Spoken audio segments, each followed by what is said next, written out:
Gimana tuh Mbak Titi masalah administrasinya ini? Kok bisa jadi begini ruwet?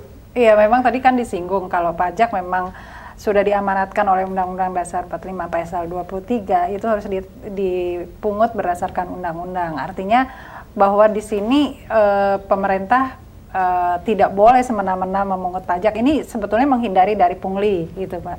Nah, tetapi di dalam kebijakan pajak sebetulnya kalau pemerintah mau memungut pajak, hendaknya memperhatikan beberapa prinsip, antara lain adalah ease administration, supaya kalau walaupun pajaknya tinggi, tarifnya tinggi, kalau memang sebetulnya administrasinya mudah, mungkin juga masyarakat bisa menjadi lebih nyaman kalau memang sebetulnya memang itu yang sesuai dengan peraturan. Nah, untuk supaya administrasinya sederhana, itu kadang-kadang diterjemahkan undang-undangnya itu sedikit pasal-pasalnya, sehingga peraturan pelaksanaannya, peraturan pemerintah, Kepmen, Kepdirjen, surat edaran, itu banyak.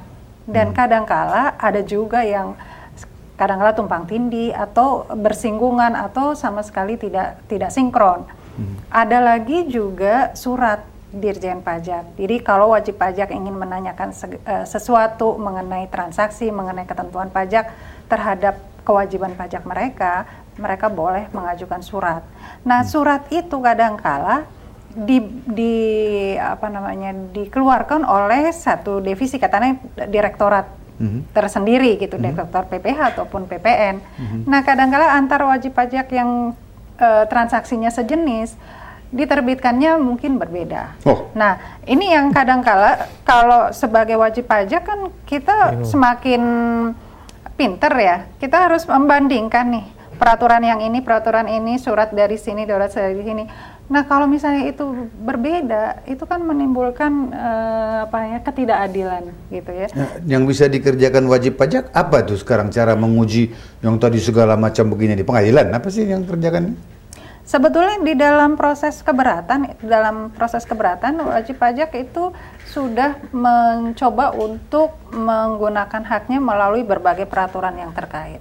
Nah, kadangkala kalau misalnya tadi kembali lagi kalau petugas pajaknya juga tidak bisa menentukan berdasarkan peraturan yang tepat, akhirnya kemudian keberatannya ditolak. Nah, keberatan ditolak, wajib pajak masih mempunyai hak untuk mengajukan banding. Nah, kenapa akhir-akhir ini dikatakan, kenapa kalau dibanding wajib pajak menjadi menang gitu ya? Banding itu ke pengadilan? Ke pengadilan negeri? Pengadilan pajak. Pengadilan pajak. Nah, pengadilan pajak itu pembinaan teknisnya oleh Mahkamah Agung, kemudian pembinaan SDM keuangan itu oleh Menteri Keuangan. Jadi memang yang jadi anggota itu siapa dari sana tuh? Majelis banding itu? Dulu Majelis Pertimbangan Pajak, sekarang Badan Peradilan Pajak. Nah, itu yang di sana ya sebetulnya harusnya hakimnya hakim yang independen, tapi kebanyakan memang dari mantan-mantan pensiunan Dirjen Pajak. Sehingga ada disinyalir bahwa mereka juga masih masih cenderung ada kops melihat dari kinerja dari mereka, Pak, teman-teman mereka. Jadi peluang kolusi besar sekali di sana. Bisa terjadi seperti itu ya kalau memang. Zaman dulu kalau saya nggak salah ada pengusaha yang punya swasta dari Kadin ditempatkan di sana. Saya dulu ingat Rosita Nur pernah. Itu di MPP, Pak Dilo. MPP itu masih ada? Majelis Pertimbangan Pajak. Sekarang sudah diganti menjadi Pengadilan Pajak. Di dalam Majelis Pertimbangan Pajak memang ada representasi dari pengusaha.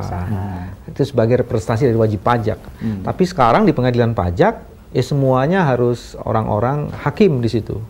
Jadi itu kemajuan yang merupakan kemunduran sebetulnya. Sebenarnya ada yang menarik begini, kalau saya telisik praktek bagaimana cara bekerjanya kolusi tadi. Karena Dirjen Pajak dan bawahannya itu mempunyai kewenangan membuat aturan, dan sebenarnya lebih banyak digunakan aturan-aturan dari internal mereka dibanding dengan aturan dari undang-undang perpajakan. Dan jadi sebenarnya mereka tuh paham Pak Dilwan kalau mau melakukan sesuatu dia paham. Kalau dikasih begini saja itu pasti dia akan protes pakai undang-undang pajak. Ini dikasih meningkat saja gitu kan. Ini pasti kalah ini nanti dia. Karena dia dasarnya adalah misalnya surat edaran dirjen. Tapi dikasih tinggi karena untuk memenuhi target itu ya dari situ kemudian dia pakai undang-undang pajak. Kalau ke pengadilan pajak pasti yang dimenangkan adalah undang-undang pajak. Tapi disitulah permainannya sebenarnya. Jadi ada masalah di soal-soal seperti itu.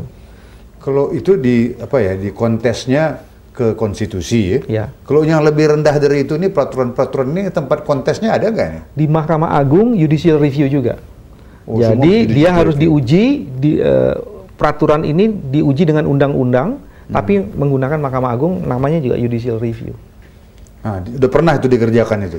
Menurut saya selama ini belum pernah ada judicial review yang diajukan oleh wajib pajak terhadap surat edaran atau surat atau peraturan perundangan lain di bawah undang-undang pajak yang diuji di Mahkamah Agung belum pernah ada. Jadi sebetulnya kita lihat ada potensi bahwa beliau-beliau dari akademia ini menjadi cikal bakal CSO yang bisa menjalankan ini. Yes, kontrol. Kita nanti masih ada yang lewat nih.